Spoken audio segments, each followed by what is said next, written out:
show you it right now. And it's the self-driving cars. It's cool, so cool. Self-driving cars, people think of it as the future, but that future is here now. And so Uber is taking this on. They're starting to incorporate those into their fleet, just in Pittsburgh right now. That's sort of where they're starting, because great things come from Pittsburgh. Well, yes, I believe that.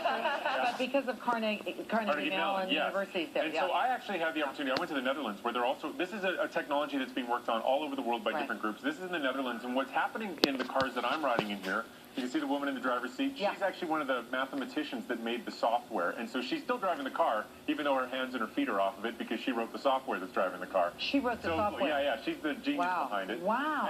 But what I love about this is it's not just the car paying attention to the distance of the car in front of it and where the lanes are. It does all those things. But what makes this one special, I had to calm down a little bit. What makes this special is that it's wirelessly talking to the other cars. So if the car ahead of you hits the brakes, you don't have to wait to see it slow down to realize you should slow down. Your car and that car talk to each other, so it says, oh, the car ahead of me is putting on its brakes, I'll put on my brakes, and they slow down together like synchronized swimmers. And what that prevents is the kind of backing up that you get on a freeway when everybody's stop and go. It stops that from happening, and so you can double the number of cars that fit on a freeway during rush hour. What about emergency vehicles, though? Emergency vehicles. So this is really cool.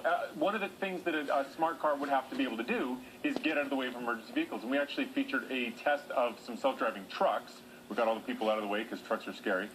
The trucks are driving down the road, and the test here is when a fire engine comes, can the truck hear it coming, move out of the way, see it pass, and then get back. So it's not just a matter of staying in your lane anymore. These cars are being tasked with more and more things to be able to figure out. So what do you think? Is it a fad? Is it going to stay? What do you think? It's certainly got staying power, but I think that there are some inherent dangers built into it. If you look at autonomous cars, there have already been 2 crashes with them, 2 Tesla crashes, one in China, one in America recently.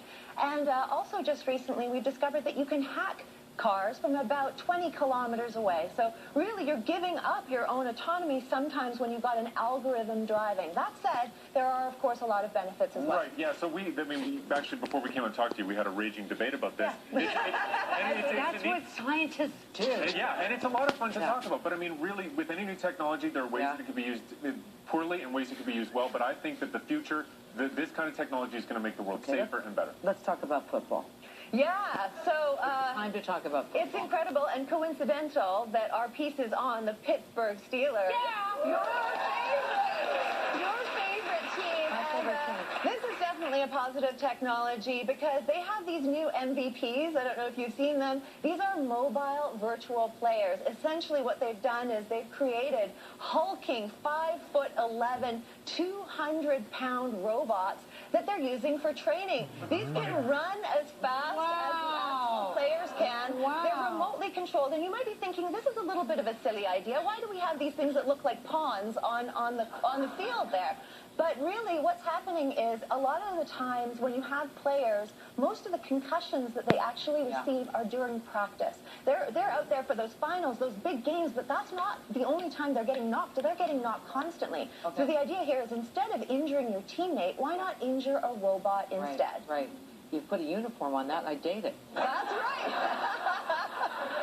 Put it away in the garage? Oh, well, pick you up in the autonomous car, you've got it all set. But now, do you think that other teams are going to, use this kind of technology? Well, I think it's a great technology, and I think the key thing here is that it's actually reduced concussion that's true. in team players that have been using it by 80%. That's huge. NFL, listen, they were putting padding in the helmets, and they're saying, that's not really working. It's really changed. I mean, hockey fights used to be this thing that everybody was like, oh, hockey fights, and now you watch them, and everybody knows what's happening inside the melon, and you're like, this isn't fun anymore. So I think we still want these sports, and we got to find a way to make it safe. What's the soft robot thing? So soft robots are another branch of robotics, another part of the future that we wanted to share with you. And this is the idea of, think outside the box. You know, if you look at animals, they're not all hard with bones and exoskeletons. You have octopus that can change shape and get into tiny spaces. So what if you started building robots out of soft parts? Like this thing has wheels that can change shape, not because they're inflated with air, but because they're origami. And so you move one little piston, and the whole thing opens up into a tall wheel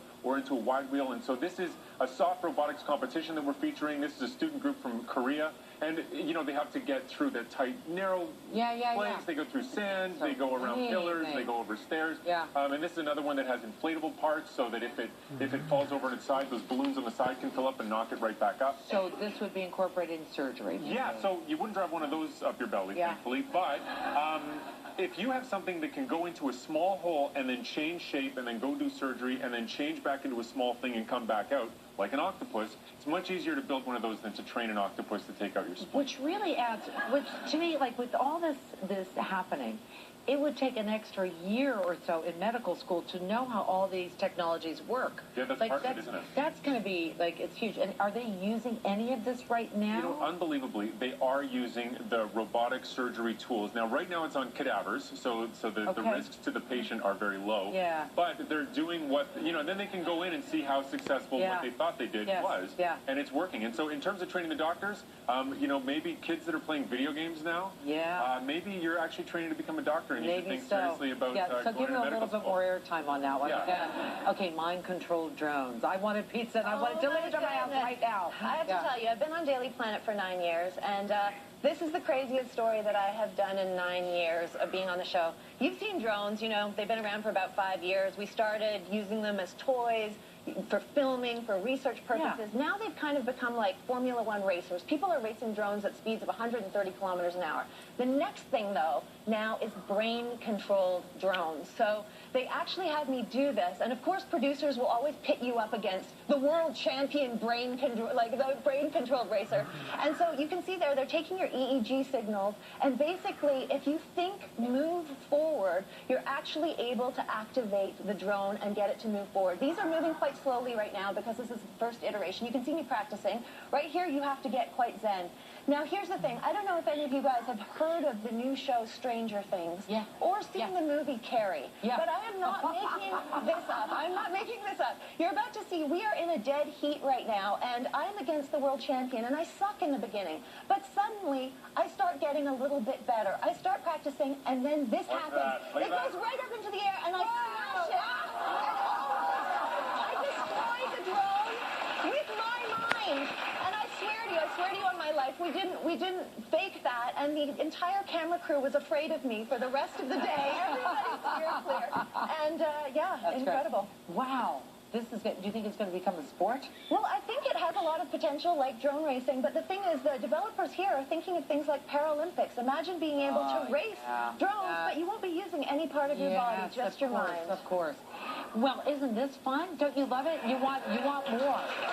Dr. Brian again on Daily Planet's weeknights on Discovery. Check your local listings. Have to come and visit us again. Thank you so much for having me. So much. They're not really here. They're just like, what are you guys? They're going to disappear. Okay, we're going to take a break. We'll be right back. Thanks, guys.